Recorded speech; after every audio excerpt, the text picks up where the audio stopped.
بسم اللہ الرحمن الرحیم۔ السلام علیکم ورحمۃ اللہ وبرکاتہ۔ میرا نام ہے ڈاکٹر سید مطیع الرحمان، اور آج ہم جس سلسلے کا آغاز کرنے جا رہے ہیں یہ ہے تفہیم الآثار کا۔ یہ project Ghamidi centre of Islamic learning America کے زیر انتظام شروع ہوا ہے۔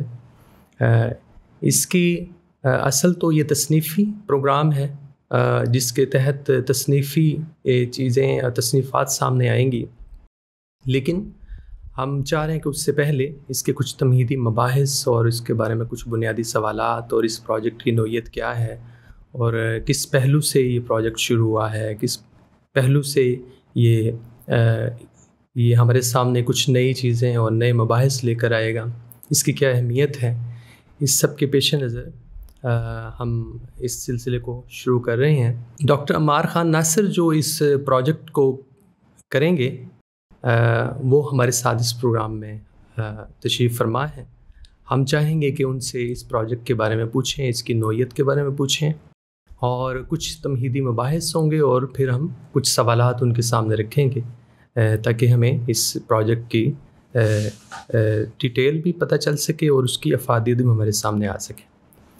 السلام علیکم ڈاکٹر صاحب۔ وعلیکم السلام ورحمۃ اللہ۔ کیسے ہیں آپ؟ خیر و عافیت سے؟ جی میں بالکل خیریت سے ہوں، آپ کے مزاج بخیر ہیں؟ اللہ کا فضل ہے، بڑی خوش قسمتی ہے ہماری کہ آپ تشریف فرما ہیں، اور چونکہ یہ پروجیکٹ آپ کے زیر انتظام ہی چلے گا، آپ ہی اس پہ کام کریں گے، ایک بڑا پروجیکٹ ہے، اور اس کی تصنیفی چیزیں تو سامنے وقتاً فوقتاً آئیں گی، لیکن ہم چاہتے ہیں کہ اس سے پہلے اس کے کچھ تمہیدی مباحث ہمارے سامنے آ جائیں، اور آپ آج ہمیں بتائیں کہ یہ پروجیکٹ کس نوعیت کا ہے، کس پہلو سے آپ اس پہ کام کرنا چاہ رہے ہیں، اور کچھ سوالات ہیں ہمارے سامنے صحابہ کے آثار سے متعلق، وہ بھی ہم آپ کے سامنے رکھیں گے اور آپ کی رائے جانیں گے۔ اس سلسلے میں پہلا سوال میرے سامنے یہ ہے کہ صحابہ کا جو فہم دین ہے، اس کی ہمارے دین میں امتیازی حیثیت کیوں ہے؟ یہ سوال ظاہر ہے اس پورے پروجیکٹ کے بارے میں بھی بنیادی ہے، اور آپ نے جو پہلا سوال پوچھا تھا کہ اس پروجیکٹ کی نوعیت کیا ہے یا اس کی ضرورت کیا ہے، تو اس کے تعلق سے بھی یہ کلیدی سوال ہے کہ دین ہمارے پاس اللہ کی کتاب کی صورت میں، رسول اللہ صلی اللہ علیہ وسلم کی قائم کردہ سنت کی صورت میں، اور نبی صلی اللہ علیہ وسلم کے جو ارشادات ہیں، احادیث ہیں، ان کی صورت میں موجود ہے، اور پوری امت ہی ہمیشہ ہر دور میں ان پر غور و فکر کرتی رہی ہے، ان سے دین اخذ کرتی رہی ہے۔ لیکن اس پوری روایت میں، اس پورے عمل میں صحابہ کا فہم دین اور صحابہ کا دین پر عمل کا نمونہ وہ کیوں ایک امتیازی حیثیت رکھتا ہے، وہ کیوں اہم ہے؟ ظاہر بات ہے کہ اگر ہم یہ ایک پورا تصنیفی منصوبہ صحابہ کے فہم دین پر ترکیز کر کے تیار کر رہے ہیں، تو اس بنیادی سوال کی وضاحت ہونی چاہیے۔ تو صحابہ کا جو فہم دین ہے اور صحابہ کا جو دین پر عمل کا انداز ہے، وہ اگر ہم قرآن مجید کی روشنی میں دیکھیں اور نبی صلی اللہ علیہ وسلم کے احادیث کی روشنی میں دیکھیں، تو خود ان میں جماعت صحابہ کی یہ خصوصی حیثیت اور دین کے معاملے میں ان کا مقتدا ہونا، ان کا رہنما ہونا، ان کا اسوہ ہونا، یہ بہت وضاحت سے، بہت تفصیل سے بیان ہوا ہے۔ باقی تفصیلات ضمن میں آ جاتی ہیں، لیکن دو پہلو بنیادی ہیں، صحابہ، جماعت صحابہ کو اور فقہائے صحابہ کو امتیازی حیثیت کیا حاصل ہے۔ دو پہلو ہیں۔ ایک پہلو تو یہ ہے کہ صحابہ کی اس جماعت کو براہ راست رسول اللہ صلی اللہ علیہ وسلم کے ساتھ رہنے اور آپ کو دین کی تکمیل کے مختلف مراحل طے کرتے ہوئے خود مشاہدہ کرنے کا موقع ملا۔ تو یہ وہ ایک یعنی تاریخی طور پر ایک ایسا امتیاز ہے، ایک ایسا پریولیج ہے جو کسی اور جماعت کو حاصل نہیں۔ یعنی جماعت صحابہ عین اس دور میں موجود تھی جب اللہ کے پیغمبر پر یہ دین نازل ہو رہا تھا، آپ اس کی تشکیل کر رہے تھے، اس کے مطابق مسلمانوں کی جو امت ہے اس کی تاسیس فرما رہے تھے، اور صحابہ اس عمل میں ساتھ شریک تھے۔ تو دین کیا ہے، وہ انسانی زندگی کے کن مسائل کو موضوع بناتا ہے، اس میں کس قسم کی رہنمائی کرتا ہے، کیا چیزیں موجود تھیں جن کو دین نے، اللہ کی رہنمائی نے اصلاح کا موضوع بنایا، اور رسول اللہ صلی اللہ علیہ وسلم نے سارا عمل کیسے انجام دیا۔ تو بالکل بدیہی طور پر جس جماعت نے یہ سارا عمل خود مشاہدہ کیا ہو اور اس میں پارٹیسپیٹ کیا ہو، اس کا حصہ رہی ہو، تو دین کی روح، دین کی حکمت اور دین کے اللہ کی طرف سے جو ہدایت آتی ہے، اس کے مقاصد اور اس کے موضوعات اس جماعت سے بہتر، رسول اللہ صلی اللہ علیہ وسلم کے بعد اس جماعت سے بہتر سمجھنے کا دعویٰ کوئی بھی جماعت نہیں کر سکتی۔ ایک تو یہ اس پہلو سے کہ ان کو ایک علمی اور واقعاتی اور تاریخی امتیاز حاصل ہے۔ دوسرا پہلو یہ ہے کہ صحابہ کی یہ جماعت صرف ایک آبزرور نہیں ہے، بالکل صحیح، یعنی اس نے قرآن مجید کی روشنی میں اور رسول اللہ صلی اللہ علیہ وسلم کی رہنمائی میں اس پوری جماعت کی اپنی ایک تربیت ہوئی ہے، صحیح، عملی تربیت بھی ہوئی ہے، آزمائشوں سے وہ گزری ہے۔ تو علم بھی سیکھا ہے، لیکن اس کے ساتھ ساتھ دین کی اور امت کی تاسیس میں اس کا ایک کردار ہے۔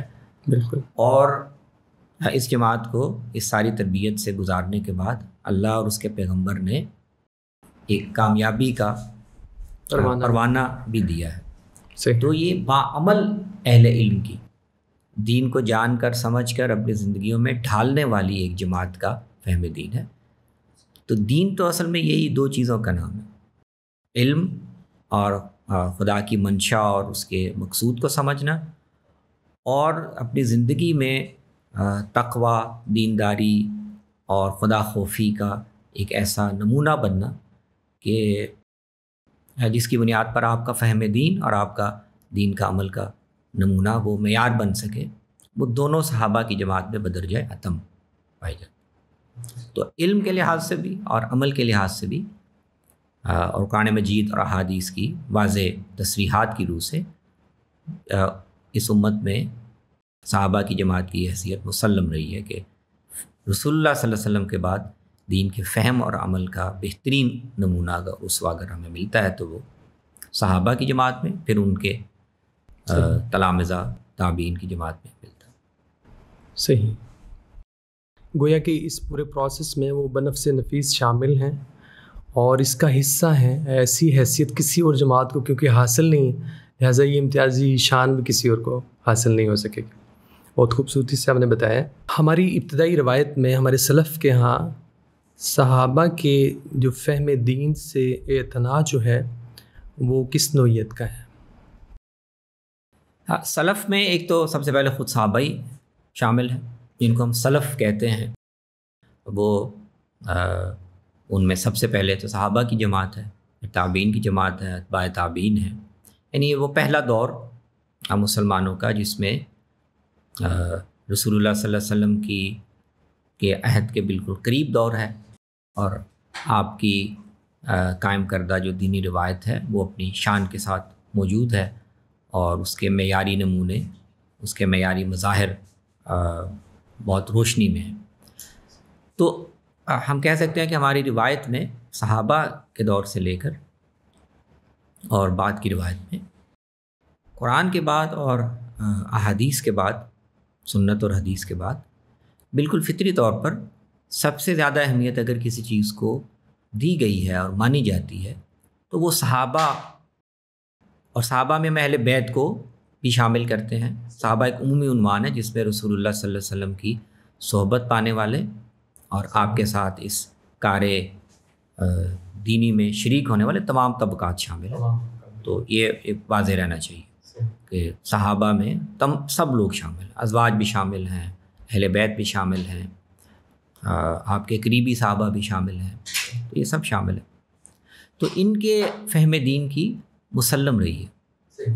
تو آپ اگر دینی روایت میں دیکھیں تو مثال کے طور پر محدثین کے ہاں احادیث کی جمع و تدوین کے بعد فوری طور پر سب سے زیادہ اگر توجہ مرکوز کی گئی ہے تو وہ صحابہ کے اور تابعین کے آثار پہ کی گئی. بلکہ آپ کئی حوالوں سے دیکھیں تو حدیث کے باقاعدہ مجموعے مرتب ہونے سے پہلے شاید جو مجموعے مرتب ہوئے ان میں آپ کو صحابہ کے آثار زیادہ نمایاں دکھائی دیتے ہیں. تو موطا امام مالک آپ دیکھیں وہ صرف اس میں احادیث کم ہے، صحابہ کے آثار زیادہ ہیں. امام محمد ابن الحسن کی اور امام قاضی ابو یوسف کی آپ کتاب الاثار دیکھیں، اس میں بھی صحابہ کے آثار زیادہ ہیں، مرفوع احادیث کم ہیں. ایسی آپ سیاہ ستہ کے نام سے جو مشہور کتب ہیں یہ تیسری صدی کے وسط میں اور آخر میں، ان سے پہلے آپ کو تیسری صدی کی ابتدا میں بڑے مجموعے جو ملتے ہیں امام ابن ابی شیبہ کے اور امام عبد الرزاق کے المصنف کے نام سے، وہ بھی صحابہ اور تابعین کے آثار مبنی. بالکل ٹھیک. تو محدثین کے ہاں بھی ان کو غیر معمولی اہمیت ملی ہے. پھر آپ دیکھیں کہ تفسیر، جب علم تفسیر کو مرتب کرنا شروع کیا گیا اور تو اس کا سب سے پہلا نمونہ وہ تفسیر بالماسور کا تھا. بالکل ٹھیک. اور وہ تفسیر بالماسور یہی تھی کہ آیات کے تحت صحابہ اور تابعین نے اس کی تعبیر کیسے کی، ان کو جمع کر دیا جائے. بالکل ٹھیک. تو تفسیری روایت میں بھی آپ کو ابن ابی حاتم کو آپ دیکھ لیں، اب مجاہد بن جبر جو عبداللہ بن عباس کے شاگرد تھے، ان کے تفسیری آثار کا بھی مجموعہ مل گیا. عبد الرزاق صنعانی جنہوں نے مصنف لکھی ہے ان کی تفسیر بھی مل جاتی. تو تفسیر میں بھی سب سے پہلے جیسے جس چیز کو جمع کیا گیا وہ صحابہ و تابعین کے آثار ہی تھے. بالکل ٹھیک. اور فقہ میں بھی ایسا ہی ہے. بالکل ٹھیک ہے. آپ دیکھیں امام مالک کے فقہ وہ مدینہ میں جو روایت تھی اور مدینہ کے فقہاء سبعہ، صحیح بالکل ٹھیک، اس دور کے جو فقہاء تھے جن میں مکہ اور مدینہ کے بھی تھے، یا عبداللہ ابن عمر کی فقہ خاص طور پر بالکل اس پر بیسڈ ہے. امام حنیفہ کے آپ دیکھیں تو کوفہ میں حضرت علی اور عبداللہ ابن مسعود کی وہ اس پر بیسڈ ہے. بالکل ٹھیک. اور شاہ ولی اللہ نے اس پر کام کیا ہے، تجزیہ کیا کہ یہ ساری جو چاروں فقہیں ہیں، تو شاہ صاحب کے تجزیے کے مطابق یہ ساری کی ساری فقہیں وہ بنیادی طور پر حضرت عمر کے اجتہادات اور استنباطات پر کی طرف لوٹتی ہیں. بالکل ٹھیک.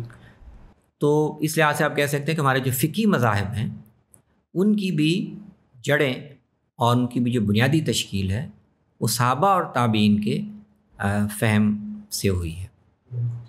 تو حدیث میں اچھا پھر ایک بڑا اہم دائرہ عقائد کا رہا ہے. جی ہماری دینی روایت میں جو بحثیں پیدا ہوئیں ابتدا میں وہ عقائد کی تعبیر و تشریح کے حوالے سے ہوئیں. تو آپ دیکھیں عقائد پہ جتنی بھی ابتدائی کتابیں آپ کو ملیں گی جو محدثین نے جمع کی، جس میں اعتقادی مباحث پر بات ہوتی ہے اور اس دور کے جو بھی مختلف انحرافات تھے ان کی تصحیح کی کوشش کی جاتی، وہ ساری کی ساری صحابہ اور تابعین کے آثار پر مبنی ہے. ہماری دینی روایت نے پورا اس کو مقام دیا ہے.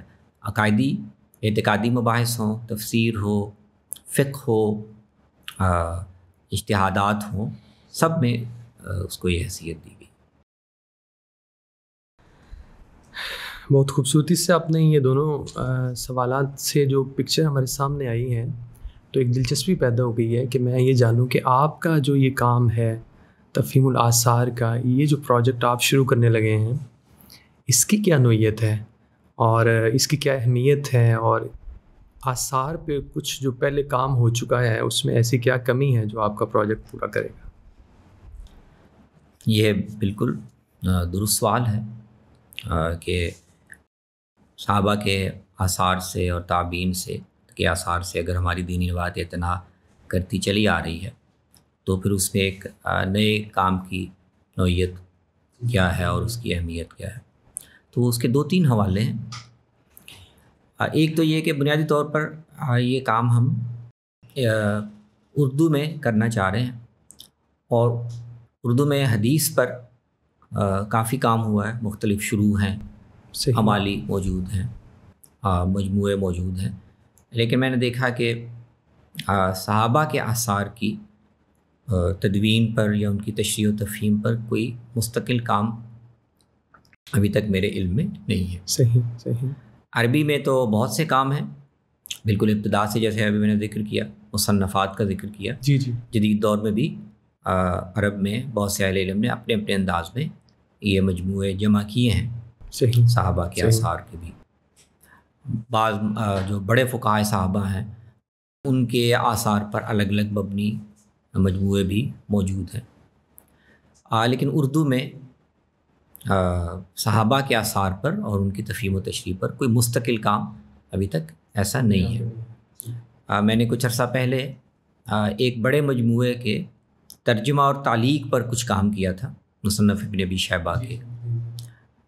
وہ مکمل ہو کے شائع نہیں ہو سکا، لیکن جس زمانے میں یہ کام کر رہا تھا 2011-12 میں، تو اسی وقت اس کی تحریک بھی پیدا ہوئی. ضرورت کا احساس ہوا کہ صحابہ اور تابعین کی جو فقہ ہے اور ان کا جو فہم دین ہے وہ اس کی ہمارے ماحول میں، ہمارے تناظر میں اس کی بہت اہمیت ہے، اس کو اجاگر کرنا چاہیے.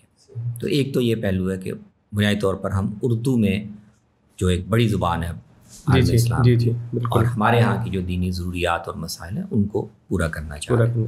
ٹھیک ہے. دوسرا یہ بھی ہے کہ صحابہ کے آثار کی تعبیر و تشریح کے بھی کچھ میرے خیال میں زاویے ایسے ہیں جن کو اجاگر کرنے کی ضرورت ہے. کیونکہ آپ دیکھیں کہ اگرچہ علم تفسیر، علم فقہ اور اعتقادی مباحث کی بنیاد صحابہ کے آثار پر ہی ہے. جی جی. اور ان کا آپ کو مسلسل حوالہ ملتا ہے. بالکل. تفسیر میں جائیں، فقہ میں جائیں. لیکن آپ دیکھیں تو روایت آگے بڑھنے کے ساتھ ساتھ جیسے جیسے مختلف سانچے بنتے چلے گئے ہیں، فقہی، تفسیری اور اس طرح کے دوسرے، تو آپ دیکھیں کہ اس میں صحابہ کے آثار کا ذکر تو ہوتا ہے لیکن وہ ان کے اندر ایک طرح سے ضم ہوتے چلے گئے. اب آپ مثلا فقہ حنفی میں کی کتاب اٹھا کے دیکھیں، اس میں آپ کو صحابہ کے آثار کا حوالہ تو ملے گا، لیکن بنیادی طور پر سانچہ وہ بعد کی حنفی روایت میں جو ڈیولپ ہوا وہ ہے. ٹھیک ہے. اور اس میں صحابہ کے آثار ضمناً تائید کے لیے بیان ہو جاتے ہیں. تو میرا احساس یہ ہے کہ خود صحابہ کے ہاں ان کے اپنے فہم کی امتیازات کیا تھے، وہ چیزوں کو کیسے دیکھ رہے ہیں. تو وہ جو ایک فطری اور سادہ طریقہ ہے دین کو اور اس کے احکامات کو سمجھنے کا، ان کی تعبیر کا، وہ بعد کی روایت میں میرے خیال میں دب سا گیا ہے، اس کے اندر ضم ہو گیا ہے. اور صحابہ و تابعین کے فہم دین کے جو ایک امتیاز تھا وہ ایک طرح سے یعنی آپ کہہ سکتے ہیں کہ فراموشی کا شکار ہو گئے. صحیح. میرے خیال میں اس کو نمایاں کرنے کی ضرورت ہے. ہم دوبارہ اس طرف جائیں، واپس جائیں اور دیکھیں کہ وہ کیسے دین کو سمجھتے ہیں اور اس پہ عمل کرتے ہیں. تو دوسری ایک بڑی ضرورت میرے خیال میں یہ تھی کہ ان کے فہم دین کے جو امتیازی پہلو ہیں اور ان کا جو اپنا خاص زاویہ ہے ان کے زاویے سے دیکھا جائے. بالکل ٹھیک. نہ یہ کہ بعد کی روایت میں جو سانچے بنے، جو زاویے بنے، اس میں وہ ایک معاون مواد کے طور پر بالکل شامل. بہت اچھا، بہت اچھا. تو یہ دو پہلو میرے خیال میں. یہ جو آپ نے فرمایا کہ ایک فراموشی سی شروع ہو گئی ان کی حیثیت کے حوالے سے، یہ کب شروع ہوئی اور اس کی وجہ بھی آپ تھوڑی سی بیان کریں. نہیں، حیثیت کے حوالے سے فراموشی نہیں ہے، یعنی ایسا نہیں کہ کبھی بھی صحابہ کا جو امتیاز ہے اور مقام ہے اور حیثیت ہے اس کو کبھی امت نے بھلایا ہو. تو فراموشی کا لفظ میں نے ان معنوں میں بولا کہ صحابہ کا جو زاویہ ہے دین کے فہم کا، صحیح، وہ فطری طور پر اپنی الگ تشخص کے ساتھ نمایاں نہیں ہے، اجاگر نہیں ہو رہا. اور یہ ہمیشہ ہوتا ہے جب روایت آگے بڑھتی ہے تو اس میں مسلسل ڈیولپمنٹس ہوتی ہیں، زاویے بدلتے ہیں، سانچے نئے بنتے ہیں اور پچھلے سانچے، پچھلے زاویے اس کے اندر ایک طرح سے شامل سے ہو جاتے ہیں جس سے ان کا اپنا امتیاز باقی نہیں رہتا. جی جی. تو فراموش ان معنوں میں کہہ رہا ہوں کہ ان کا جو اپنا خاص تشخص ہے اور اپنا ایک خاص انداز ہے اس کو اثر نو اجاگر کرنے کی ضرورت ہے تاکہ صحابہ کا فہم دین وہ ایک معیار اور حکم کے طور پر ہمارے سامنے ہو، اس پر ہم بعد کی روایت کو دیکھیں. ٹھیک ہے. نہ یہ کہ بعد کی روایت میں بنے ہوئے مختلف سانچے وہ اصل بن جائیں اور اس میں صحابہ کے آثار بیچ میں کھپ جائیں، جی جی جی ضمن میں کھپ جائیں، تو اس کی تائید کے لیے کھڑے جی ہوں۔ جی تو یہ جو نسبت ہے یہ درست ہونی چاہیے۔ یہ بہت اہم پہلو ہے، اور انشاءاللہ اللہ تعالیٰ آپ کے لیے آسانی پیدا کرے کہ آپ اس پروجیکٹ کو مکمل بھی کریں، اور یقیناً ہماری دینی روایت میں یہ ایک اہم اضافہ ہوگا۔ ایک اور پہلو میں یہ پوچھنا چاہوں گا کہ صحابی کی جو ڈیفینیشن کی گئی ہے، اس کو ڈیفائن کیا گیا ہے ہماری روایت کے اندر۔ احادیث میں ہم دیکھتے ہیں تو نبی صلی اللہ علیہ وسلم اصحاب کا جب لفظ بولتے ہیں تو وہ بالکل اور معنوں میں آتا ہے، اکثر اوقات آپ خاص صحابہ کی طرف اشارہ فرما رہے ہوتے ہیں۔ تو یہ ڈیفائن کرنے کی ہمیں ضرورت کیوں پیش آئی اور کب پیش آئی؟ آپ غالباً یعنی ڈیفائن کرنے سے مراد آپ یہ لے رہے ہیں کہ علم حدیث میں جیسے بیان کیا جاتا ہے کہ صحابی وہ ہے سے مراد وہ جسے نبی صلی اللہ علیہ وسلم کو ایمان کی حالت میں ایک دفعہ بھی اگر زندگی میں دیکھ لیا ہے تو وہ صحابی ہے، اور اس کی وفات بھی ایمان پہ ہوئی، ایمان پہ ہوئی ہوگی تو وہ صحابی شمار ہوگا۔ جی جی تو یہ اچھا سوال ہے، اہم سوال ہے۔ تو اس میں ہمیں جو علوم کی ضرورتیں ہیں، دینی علوم کی اپنی اپنی ضرورتیں، اپنے اپنے زاویے، ان کو ہمیں سامنے رکھنا چاہیے۔ تو محدثین کا تو چونکہ دائرہ اور ان کا کام ہی یہ ہے کہ رسول اللہ صلی اللہ علیہ وسلم کی نسبت سے جو روایات موجود ہیں ان پر سند کے پہلو سے تحقیق کر کے ان کا ایک درجہ متعین کرنا اور ان کو امت کے لیے فراہم کرنا۔ تو اس زاویے سے تو ظاہر ہے انہیں صحابی کی تعریف، چونکہ اس میں روایت اہم ہے اور کون آدمی سلسلہ سند کے اتصال کے لحاظ سے وہ اس کی کیا حیثیت ہے، یہ زیادہ اہم ہے۔ اور روایت کرنے والے جو لوگ ہیں جو اہل ایمان کی جماعت میں، وہ ظاہر ہے محدود نہیں ہے، وہ بہت زیادہ ہے۔ بالکل ٹھیک۔ تو محدثین کو فطری طور پر جو اپنے علمی ضرورتوں کے لحاظ سے صحابی کی تعریف کرنی پڑی وہ یہی ہے۔ ہم نے اگر روایت لینی ہے اور یہ پتہ چل جائے کہ فلاں آدمی رسول اللہ صلی اللہ علیہ وسلم کو اس نے دیکھا ہے، حالت ایمان میں دیکھا ہے، اور وہ ایک روایت ہمیں نقل کر رہا ہے، تو اس کی یہ حیثیت ہوگی، ہم اس کو یہ درجہ دیں گے۔ بالکل ٹھیک، بالکل۔ یہ محدثین نے اپنے اس کے لحاظ سے، اور ظاہر ہے وہ وسیع ہی ہونی چاہیے، بالکل تمام صحابہ جنہوں نے دیکھا اس کو۔ البتہ بعض محدثین، بعض فقہا درجہ بندی بالکل کرتے ہیں کہ جن لوگوں نے حضور کو دیکھا تو ان کی نقل کردہ روایت کو ہم کیا اہمیت دیں گے، کہ کس درجے میں رکھیں گے، وہ درجہ بندی بالکل کرتے ہیں، ٹھیک ہے نا۔ فقہائے صحابہ، حاضر باش صحابہ، ان کی روایت کا مقام اور ہے، جن کو کم موقع ملا ان کا اور ہے۔ اس طرح معروف صحابہ، ان کی روایت کا مقام اور ہے۔ کچھ ایسے صحابہ جن کا نام معلوم ہے اور ہمیں یہ پتہ ہے کہ انہوں نے حضور کو دیکھا، لیکن ان کے بارے میں اور کوئی زیادہ حالات ہمارے علم میں نہیں ہیں، ظاہر ان کی روایت کا مقام اور درجہ وہ نہیں ہوگا۔ بالکل صحیح۔ تو ان قیود کے ساتھ محدثین نے ایک وسیع میسر۔ البتہ جیسے آپ فقہ میں جائیں گے تو آپ کو پھر وہاں پر فقہائے صحابہ کی آراء، ان کی زیادہ اہمیت ہوگی، اور وہ تمام فقہی بحثیں وہ 12-15 بڑے فقی صحابہ ہیں، انہی کی گرد آپ کو ملے گی۔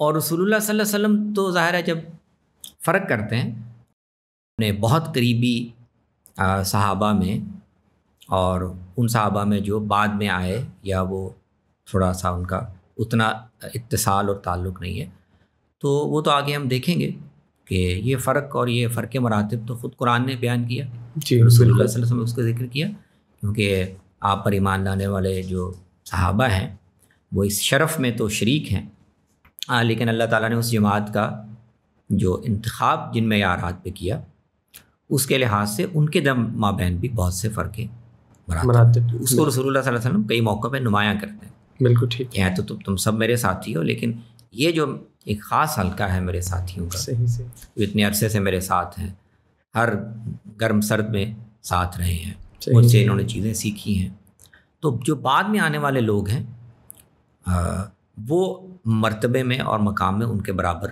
نہیں ہو سکتے، تو ان کو بھی اس کا لحاظ رکھنا چاہیے۔ بالکل ٹھیک۔ رسول اللہ صلی اللہ علیہ وسلم اس پہلو سے بعض موقعوں پر یہ فرق بیان فرماتے ہیں۔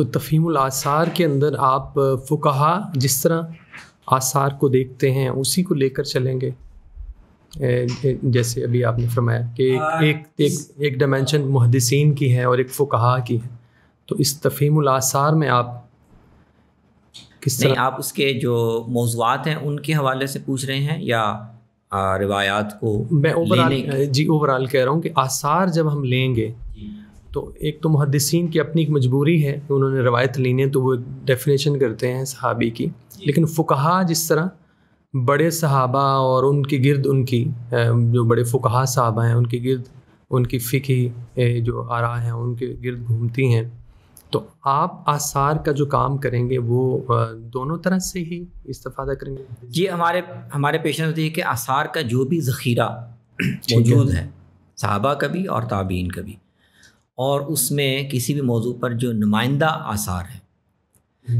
وہ سب تقریباً لے لیے جائیں، اور تاکہ صحابی بڑے صحابی ہیں یا ان سے کم رتبے کے صحابی ہیں، لیکن بہرحال ان کی ایک مسئلے پر، ایک موضوع پر ایک رائے، ایک انڈرسٹینڈنگ، ایک اسوہ موجود ہے، تو اس کی اہمیت تو ہے۔